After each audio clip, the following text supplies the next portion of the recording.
commençons donc notre travail sur la ligne d'horizon. Et déjà, si on devait définir la ligne d'horizon, on pourrait dire bien qu'il s'agit d'une ligne imaginaire qui va correspondre au niveau des yeux de l'observateur. Et souvent, cette ligne d'horizon va représenter la séparation entre le ciel et le sol, mais en perspective, c'est surtout un repère qui influence comment nous voyons les objets autour de nous. Ça va être vraiment très très important. Et déjà, commençons par cette image-là. Et si on devait se demander où est la ligne d'horizon sur ce paysage-là, on identifierait facilement cette ligne d'horizon en se disant que c'est là où la mer et le ciel se séparent. Donc on aurait cette ligne-là, à ce niveau-là, entre la mer et le ciel, donc qui marquerait notre ligne d'horizon. Ce qui va déterminer la ligne d'horizon, c'est le niveau des yeux de la personne. En fait, si on devait retenir une chose plus importante que toutes les autres à propos de la ligne d'horizon, c'est que la ligne d'horizon correspondrait à la ligne horizontale qui passe par nos yeux. Quand on dessine en perspective, la ligne d'horizon, c'est vraiment un élément fondamental dont on aura besoin en permanence. Et pour la repérer, on peut s'aider d'un petit personnage comme celui-là. Et donc on imagine un personnage présent dans la scène et la ligne d'horizon passe au niveau de ses yeux, ce qui nous permet de la situer plutôt facilement.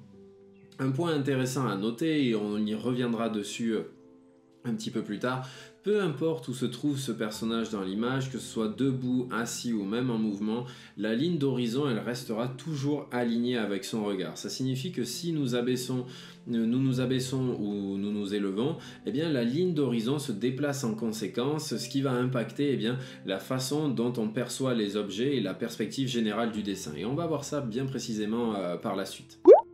Maintenant, observons cette nouvelle image avec ces rails de train.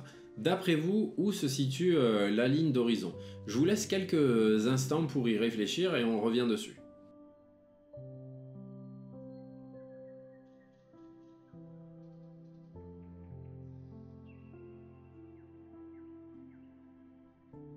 Donc si on suit les rails du regard, on remarque qu'ils semblent converger vers un point au loin. Et c'est précisément à cet endroit-là que se trouve la ligne d'horizon. Ça s'appelle le point de fuite et c'est ce qu'on verra par la suite. Maintenant, imaginons à nouveau notre petit personnage placé dans la scène. Ses yeux seraient alignés avec cette ligne d'horizon.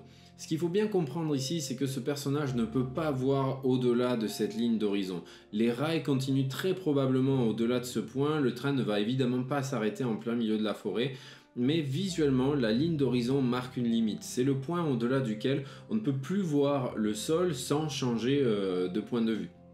En revanche, nous pouvons toujours voir les montagnes et les arbres à l'arrière-plan car ils sont situés plus haut que la ligne d'horizon. Mais tout ce qui se trouve au niveau des rails disparaît progressivement en perspective à mesure que l'on s'éloigne du premier plan. Ok, maintenant je vous invite à prendre quelques secondes encore une fois pour chercher la ligne d'horizon au niveau de cette nouvelle image.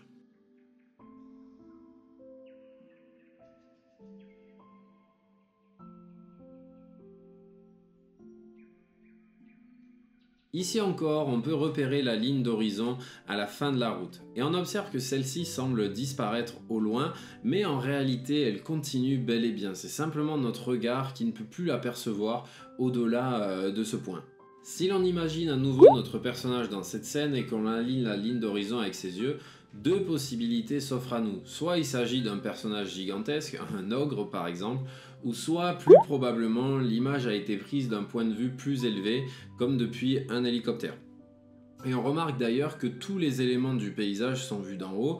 Si l'observateur s'était trouvé directement sur la route, la ligne d'horizon aurait été placée différemment. Maintenant, je vous propose une petite expérience. Regardez droit devant vous, que ce soit par la fenêtre, depuis un balcon ou dans votre jardin, et essayez de repérer mentalement où se situe l'horizon. Ensuite, faites le même exercice, mais cette fois-ci en vous asseyant, puis en vous levant, et observez comment l'horizon monte ou descend en fonction de votre position.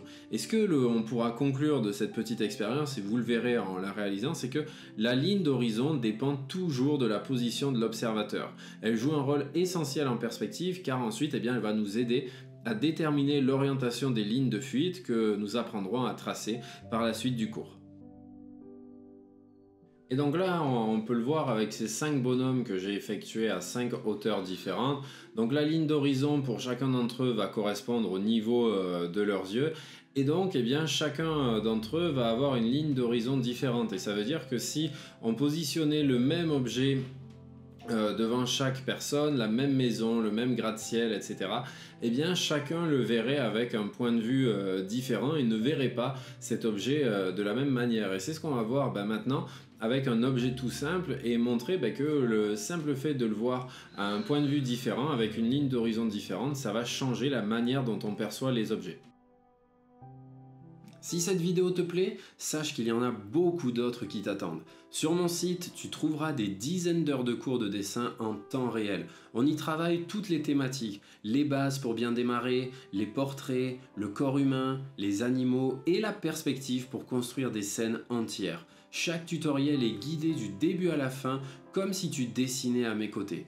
Tu verras comment corriger tes erreurs, gagner en précision et donner plus de force à tes dessins. Alors si tu veux progresser et découvrir tous ces cours de dessin, clique sur le lien en description. Sinon, c'est reparti pour cette vidéo. Voici donc une vue de ma table de jardin, mais avec 3 lignes d'horizon différentes. Donc sur la gauche, la ligne d'horizon est extrêmement basse, j'ai dû m'asseoir sur le sol pour prendre en photo. Sur la seconde, on a une ligne d'horizon qui se trouve approximativement à la hauteur de la table, et sur la troisième, la ligne d'horizon est au-dessus de la table. Donc en général, quand la ligne d'horizon va être basse, comme ça va être le cas avec la photo de gauche, la table va peut-être paraître un peu plus massive et imposante, avec des pieds qui vont paraître un petit peu plus allongés et une impression de grandeur exagérée. Ça, c'est le genre de choses qu'on pourrait retrouver par exemple lorsque l'on voit un gratte-ciel qui va paraître immense à côté de nous, étant donné que là, la ligne d'horizon va être basse par rapport au bâtiment. Ensuite, quand on a une ligne d'horizon au niveau de la table, c'est comme si on avait une vue un petit peu neutre. Les proportions sont équilibrées et réalistes. On n'a pas une vraie distorsion, mais ça va être une vision un petit peu plus naturelle. Même si là, on a un petit peu de mal à voir le dessus, on n'en voit pas grand chose et le dessous de la table n'est pas visible. Et enfin, quand la ligne d'horizon est plus haute, la table peut sembler un petit peu plus courte et plus écrasée, même si là, la prise de vue n'est pas forcément beaucoup plus haute que la table. Ça va être plus le cas quand par exemple on va avoir une vue aérienne et qu'on va avoir une maison qui va être vue du ciel par exemple.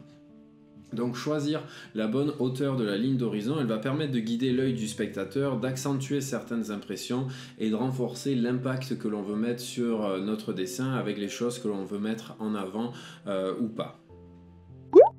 Pour mieux illustrer cela, regardons donc ces 3 photos où on remarque que la ligne d'horizon est relativement basse par rapport à tous ces éléments. Par exemple, la voiture se trouve bien au-dessus de cette ligne d'horizon on voit clairement que la photo a été prise au ras du sol. De la même manière, le gratte-ciel semble immense, accentué par une ligne d'horizon très basse. Et on retrouve ce même effet sur cette vue de Las Vegas où la réplique de la Tour Eiffel et l'hôtel en arrière-plan paraissent vraiment imposants eux aussi. Dans chacune de ces images, la position de la ligne d'horizon basse renforce cette impression de grandeur, ce qui donne aux objets une apparence encore plus imposante et nous faisant presque paraître minuscules en comparaison. Sur ces 2 autres photos, l'une représentant le Colisée et l'autre un bâtiment quelconque, la ligne d'horizon est nettement moins basse par rapport aux éléments et on remarque que dans les 2 cas, la photo n'a pas été prise au ras du sol, ce qui va atténuer l'effet de grandeur des bâtiments. Ils paraissent moins imposants par rapport aux autres éléments environnants. Et le fait que la ligne d'horizon se situe plus ou moins au milieu de l'image réduit vraiment la sensation de gigantisme. Les objets semblent plus proportionnés et intégrés dans leur environnement, contrairement à une ligne d'horizon basse qui exagère leur hauteur et leur impact visuel. Et voici maintenant des photos avec une ligne d'horizon haute où les éléments se situent en dessous de cette ligne. Dans ce cas, l'effet d'écrasement par les objets disparaît complètement. Tout à l'heure, la voiture paraissait immense par rapport à nous, tout comme les gratte-ciel. Ici, nous les observons sous un autre angle. Bien que nous sachions qu'il s'agit de gratte-ciel, donc de bâtiments très imposants, la sensation d'écrasement et d'immensité est clairement atténuée. Donc voilà un aperçu des trois différentes positions de la ligne d'horizon et de leur effet visuel. Alors c'est vrai que par moment vous avez peut-être cherché à identifier la ligne d'horizon.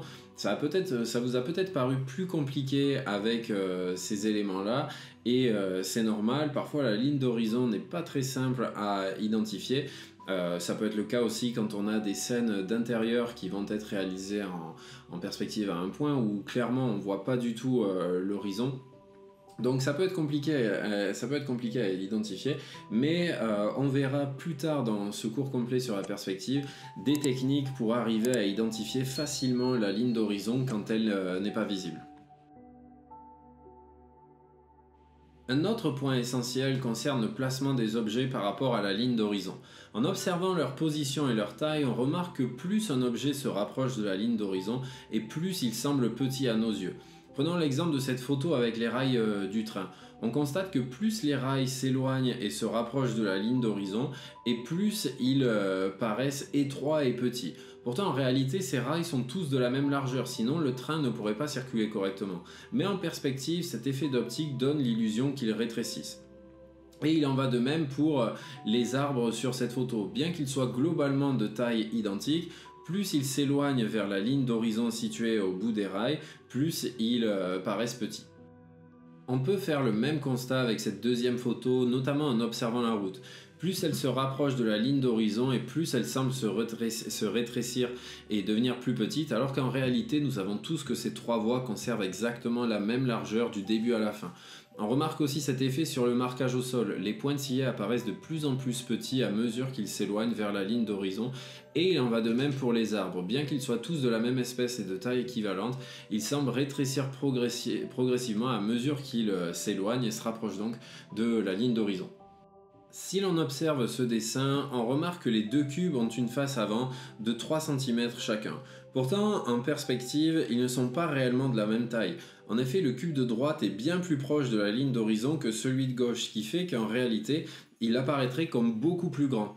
Pour que ce second cube ait les mêmes proportions que le premier, tout en paraissant plus éloigné, et donc plus petit sur ma feuille, je vais utiliser des lignes de fuite. Ce sont ces lignes que vous voyez tracées ici au crayon gris, et elles vont me permettre de le construire avec les bonnes dimensions en perspective, et c'est ce que nous allons aborder dans la prochaine partie du cours, en étudiant d'abord la perspective à 1 point de fuite, puis à 2 points de fuite, et enfin à 3 points de fuite.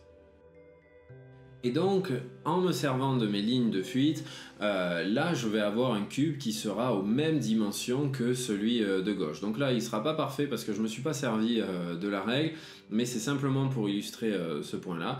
Là, voilà, le cube qui aurait la même taille que celui sur la gauche aurait cette dimension-là sur ma feuille de papier. Donc les deux sont de la même taille. Et voilà donc qui va conclure notre travail sur la ligne d'horizon. Ça fait beaucoup d'éléments, je le sais, mais ça me paraissait important de bien développer tout ça. J'espère que ça aura été bien clair avant qu'on passe aux techniques de tracé de perspective à plusieurs points de fuite ou un seul. N'hésitez pas à revoir la vidéo si vous en avez besoin pour bien assimiler tous ces éléments-là qui sont vraiment importants à mon sens pour établir de solides bases dans notre cours de perspective. Voilà qui conclut donc ce travail sur la ligne d'horizon. Maintenant, ce que je vous demande de faire, c'est pas grand chose, mais ça va vraiment vous aider. Dans votre quotidien, à chaque fois que vous vous trouvez à l'extérieur, dans la rue, lors d'une balade en forêt ou à la campagne, ou même à l'intérieur chez vous, posez-vous cette question et demandez-vous où se trouve la ligne d'horizon quand je suis en train de regarder droit devant moi. Et le fait de se poser cette question-là, ça va vous aider ensuite dans vos dessins pour la placer plus efficacement et pour la retrouver par la suite. Donc c'est un petit réflexe mental à adopter, mais qui va grandement vous aider par la suite.